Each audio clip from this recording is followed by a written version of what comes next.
Assalamu alaikum, sixth class. Today we will discuss about our previous topic, that is particle model of solution. जो हमने previous lecture में topic start किया था particle model of solution, उसी को हम continue करेंगे. And today your diary is learned question number 3.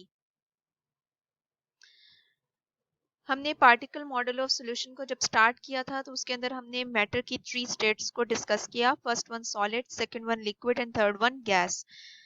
तीनों स्टेट्स में हमने डिस्कस किया था कि किस तरह से पार्टिकल्स अरेंज होते हैं, टाइटली पैक्ड होते हैं, फ्रीली मूव कर रहे होते हैं या रैंडमली मूव कर रहे होते हैं. Now we will discuss about the formation of solution, कि अगर हम सॉलिड के अंदर लिक्विड को ऐड कर देते हैं या लिक्विड में सॉलिड को ऐड करते हैं या फिर हम लिक्विड के अंदर लिक्विड को ऐड कर देते हैं तो उसके रिजल्ट में हमारे पास सॉल्यूशन की किस तरह से फॉर्मेशन होती है.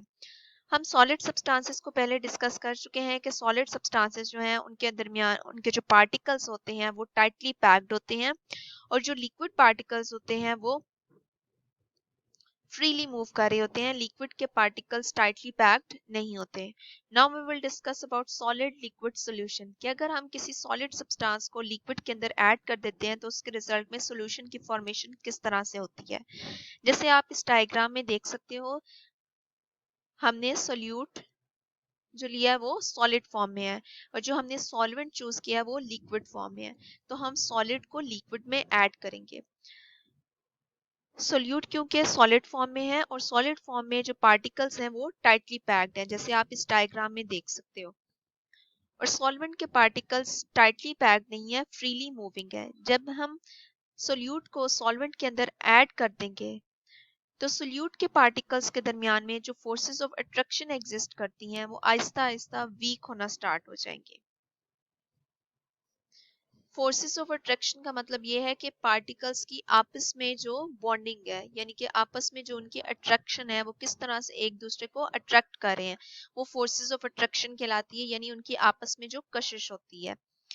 जब हम सोल्यूट को सॉल्वेंट में ऐड करते हैं, सोल्यूट के पार्टिकल्स के दरमियान में जो फोर्सेस ऑफ अट्रैक्शन होती है वो वीक हो जाती हैं.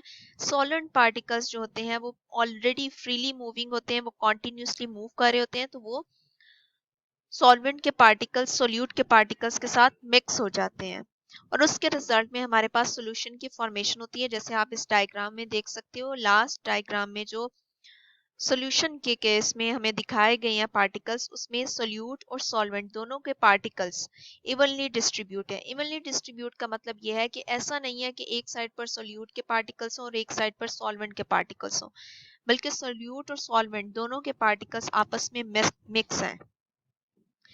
इस तरह से हमारे पास सॉल्यूशन की फॉर्मेशन जो होगी वो एक होमोजीनस सॉल्यूशन होगा, यानी ऐसा सॉल्यूशन जिसमें तमाम के तमाम पार्टिकल्स इवनली डिस्ट्रीब्यूटेड हैं. This is the solid liquid solution. Now we will discuss about liquid liquid solution, कि लिक्विड लिक्विड सॉल्यूशन के केस में किस तरह से लिक्विड के पार्टिकल्स मिक्स होते हैं.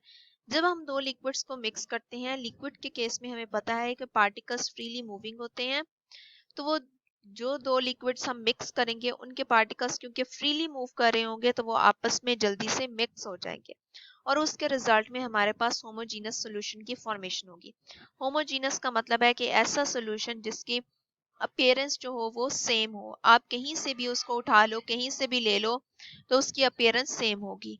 होमो का मतलब होता है सेम, तो होमोजीनस सॉल्यूशन ऐसा होगा जिसकी अपीयरेंस जो होगी वो सेम होगी. इसकी एग्जांपल है, अगर हम लेमन जूस को वाटर में ऐड कर देते हैं तो उसके रिजल्ट में हमारे पास लिक्विड लिक्विड सॉल्यूशन की फॉर्मेशन होती है. और आप अपनी डेली लाइफ से भी बहुत सारी एग्जांपल्स ले सकते हो. जैसे अगर आप जामे शीर को ऐड करते हो वाटर में, या हनी को ऐड करते हो वाटर में, या विनेगर को ऐड करते हो वाटर में, तो ये तमाम के तमाम लिक्विड्स हैं, ये आपस में मिक्स हो जाएंगे और उसके रिजल्ट में हमारे पास जो सोल्यूशन आएगा वो कहलाएगा लिक्विड लिक्विड सोल्यूशन. कुछ लिक्विड्स आपस में मिक्स नहीं होते. फॉर एग्जांपल, अगर हम ऑयल को वाटर में ऐड करते हैं तो ऑयल वाटर के अंदर डिसॉल्व नहीं होगा, वो उसके अंदर मिक्स नहीं होगा, सोल्यूशन नहीं बनाएगा, बल्कि वाटर के ऊपर एक लेयर बना देगा. ऑयल टॉप पे होगा, वाटर बॉटम पे होगा. इस तरह से ये दोनों जो लिक्विड्स हैं वो मिक्स नहीं होंगे. तो ये एक एग्जांपल है इस तरह के लिक्विड्स की जो आपस में मिक्स नहीं होते. Next one is temperature. Temperature का भी बहुत ज़्यादा इफेक्ट होता है सॉल्यूशन की फॉर्मेशन के ऊपर. जितना ज़्यादा टेम्परेचर होगा उतना जल्दी सोल्यूशन बनेगा। फॉर एग्जाम्पल हम पानी लेते हैं, पानी के अंदर हम सॉल्ट को ऐड कर देते हैं।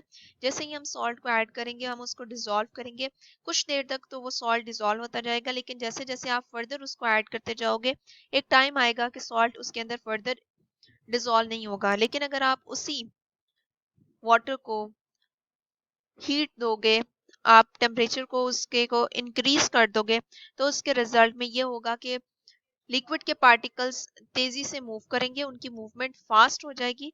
जैसे ही उनकी मूवमेंट फास्ट होगी तो वो सोल्यूट पार्टिकल्स को अपने अंदर मिक्स कर लेंगे और इस तरह से सॉलिड लिक्विड सोल्यूशन की फॉर्मेशन हो जाएगी।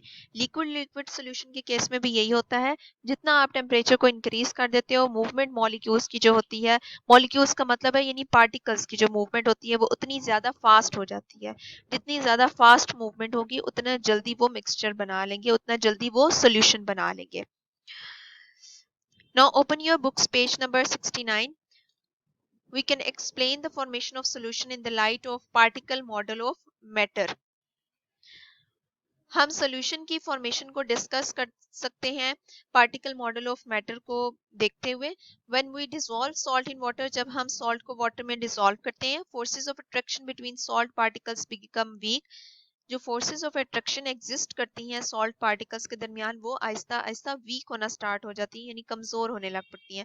फोर्सेस ऑफ अट्रैक्शन का मतलब है कि उन पार्टिकल्स के दरमियान में आपस में जो कशिश होती है वो आहिस्ता आहिस्ता वीक हो जाएगी। जैसे आप यहाँ देख सकते हो, सोल्यूट के पार्टिकल्स है ये और दूसरी साइड पर सॉल्वेंट के पार्टिकल्स है।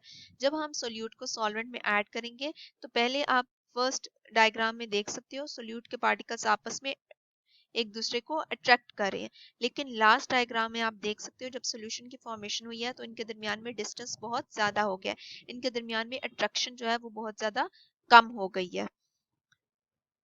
These particles of salt spread among the spaces between water molecules. ये जो सोल्यूट के पार्टिकल्स होते हैं वो इवनली डिस्ट्रीब्यूट हो जाते हैं, वो बिखर जाते हैं सॉल्वेंट के पार्टिकल्स के दरमियान में, जैसे आप इस डायग्राम में लास्ट में देख सकते हो। It is because of the constant motion of particles of water.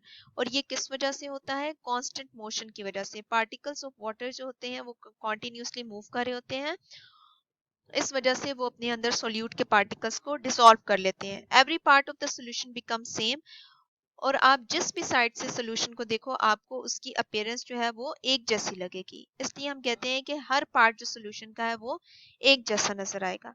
Next one, liquid liquid solution can also be explained in the light of particle model. Light of particle model को use करते हुए हम liquid liquid solution की formation भी कर सकते हैं। When two liquids are mix, जब हम दो लिक्विड्स को मिक्स करते हैं, their particles spread among the spaces between particles of each other. तो उसके पार्टिकल्स जो होते हैं वो दूसरे लिक्विड के पार्टिकल्स के साथ मिक्स हो जाते हैं। In this way homogeneous solution is formed, और इसके रिजल्ट में एक होमोजीनस सॉल्यूशन की फॉर्मेशन होती है। होमोजीनस का मतलब है कि ऐसा सॉल्यूशन जिसकी अपीयरेंस सिमिलर हो, जिसमें तमाम के तमाम सब्सटेंसेस आपस में मिक्स हुए हों, कोई भी हमें अलग चीज नजर ना आए। For example lemon juice make solution with water. Lemon juice का हम वाटर के अंदर जब सॉल्यूशन बनाते हैं, some liquids do not make solution, their particles do not spread among the spaces between particles of each other. For example, oil does not make solution with water. Oil जो है वो water के साथ solution नहीं बनाता. The temperature affects the movement of molecules. Temperature भी movement of molecules को यानी कि particles की movement को affect करता है. The greater the temperature, जितना ज़्यादा temperature होगा, the faster the particles move, उतना ही तेजी से particles move करेंगे. या आपने इसको रीड करना है पेज नंबर 69 को। Next, open your notes. कल जो हमने क्वेश्चन किया था क्वेश्चन नंबर 3, आज आपने दोबारा उसी को लर्न करना है। लर्न करके आपने लूज शीट या रफ कॉपी पर लिखना है। नीट कॉपी पर आपने कोई भी साइंस का काम नहीं करना है। जो आपको रीडिंग करवाई जाती है आपने उसको याद नहीं करना होता, आपको सिर्फ समझने के लिए करवाई जाती है कि आप उस टॉपिक को समझ लो। और जो नेक्स्ट मैं आपको क्वेश्चन बताती हूँ एंड पे कि आपने लर्न करना है, तो सिर्फ आपने वो क्वेश्चंस याद करने हैं या डिक्टेशन वर्ड्स याद करने हैं। आपको जो टॉपिक समझाया जाता है वो सिर्फ आपके लिए एक कॉन्सेप्ट बताने के लिए कि इस टॉपिक के अंदर क्या है, आपको की बुक रीडिंग होती है वो आपने उसको याद नहीं करना है। Thank you.